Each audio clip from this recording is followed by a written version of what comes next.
There's a cautionary tale then. I want to ask you in a moment about like how do we protect ourselves or what the recommendations are. But I heard another very interesting story where you donated blood, right? And Yeah. you can you tell us that story? I mean, I think it's a fantastic example of where data isn't where you think it ends up. Well, you know, the story here is that one of the things that we tell people about protecting their data is to try and be selective about who you give it to. And data minimization, don't provide information to people you don't need to. Don't put it on the internet if you don't need to. So, it must have been about 2013. The blood van came around to Pfizer. Everyone knows who Pfizer is now. Back then, no one knew who it was. And I Yeah. had to sort of say, you know what Viagra is? And they're like, yeah, yes, okay, we make that. Anyway, so they came around to the Viagra factory, literally, where we worked, and they said, if anyone wants to donate blood, and a bunch of us were like, okay, well, yeah, we should. It's a good thing to do. And I remember I got the clipboard with the piece of paper and the pencil, and I wrote in my personal information. And, I went about my business. And then in 2016, they had a data breach. And the data breach was one of their providers had taken a database backup, they put it on a publicly facing website for testing purposes, Right. and it got indexed. Always. Found it. It's always testing. It's testing production. It's testing in test, but with production data. So someone found the database, sent it to me, and we think we got a good lid on it. I found the right people at the Red Cross and their partner who did all their incident response stuff. But yeah, my data was in there, and it had my date of birth and the date. And the interesting thing about Red Cross Blood Service as well, when we think about the data that we provide, I'm not sure how many folks out there have given blood before, and it's probably a little bit different places in the world. There are very, very relevant questions to ask a blood donor about let's say that their practices in life, because you're going to take something out of someone's body and put it into another body. And so those questions included things like, this is one that always sticks in my mind, have you had at-risk sexual activity? And so I thought, oh, gee, that's a bit personal. But then again, if I was going to get their blood, I'd kind of be interested in if I feel like it was a very polite way of saying, have you slept with a prostitute before? Which is very relevant information when you take blood from one person to another. So it included that data, which again, for many people would have been filled out by pencil and paper with the expectation of it remaining private. And now here we are. I mean, that's the worry, isn't it? I'm not sure if it's fair to say this.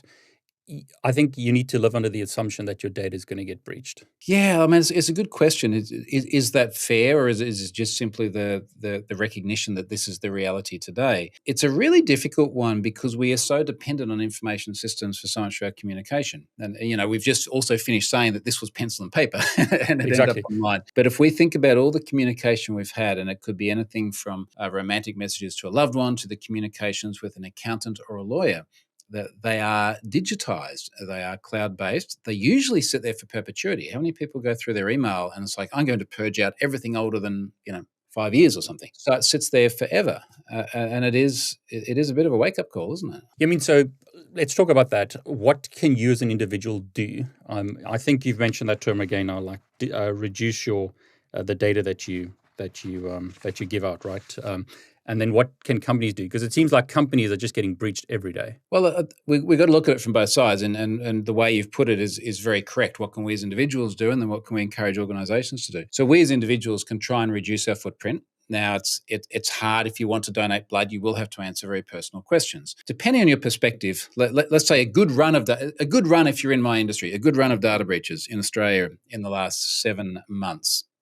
We've had 2 really major ones last year, a telco and a private health insurer, and then a financial services provider this year. And the discussion that came up a lot, incidentally, it's basically covered just about everyone in Australia because we've got 25 million people. There are 11 in the first one, 11 in the second one, some crossover in the Venn diagram, and then a bunch of people in the other one. I got out unscathed. My parents were in the financial one. But particularly for like that private health insurer, when we talk about minimizing your data footprint, can you imagine going along to a private health insurer and saying, I'd like a policy? And they go, okay, we need to know your pre-existing conditions because that will affect your premiums and whatnot. And you go, no, because I'd like to protect my privacy.